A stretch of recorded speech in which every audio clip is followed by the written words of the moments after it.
2024 season is over, and what a season it was. Going into every race weekend was unknown. Different race winners, Red Bull losing the constructors, and a lot of chaos in the team. Having celebrated the good, we are taking a look at the drivers on the opposite end of the scale.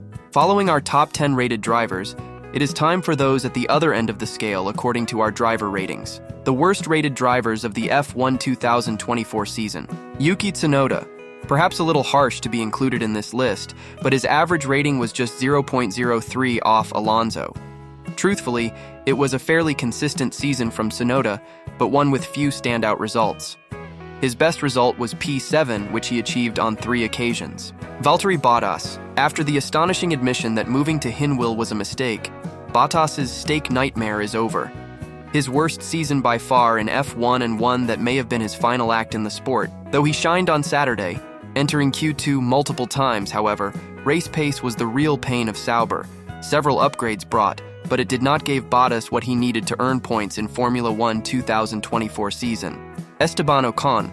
A stupid crash in Monaco appeared to be the final straw for Ocon and Alpine, with the Frenchman given the boot. As the season went on, Pierre Gasly began to get the better of him, but a P2 in Sao Paulo was a nice way to end his stint in Enstone. Kevin Magnussen. If this list was completed a couple of races earlier, Kevin Magnussen may well have been further down, but a bright end to his season saw him rise up the ranks. In Mexico, he recorded his highest finish of the season with a P7, before again cracking the top 10 in Qatar. It was almost certainly the last we will see of K-Mag in F1, but he ended his time on a high. Zhou Guanyu.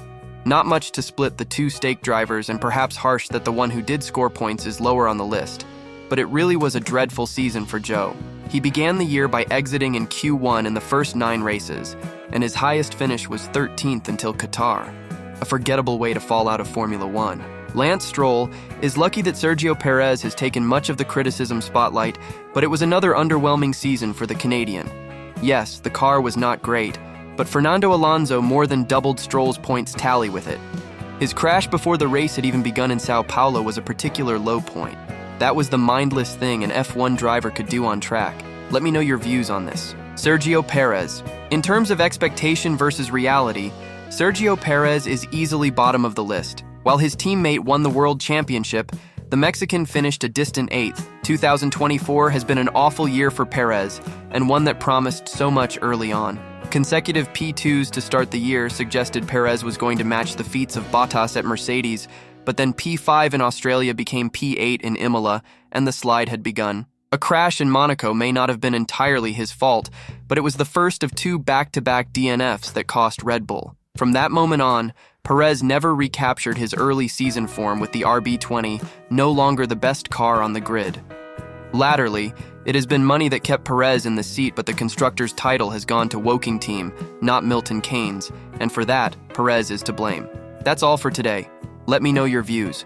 According to you, who is at the bottom of the ladder? See you all in my next video. Until then, like, share, subscribe. Take care, bye.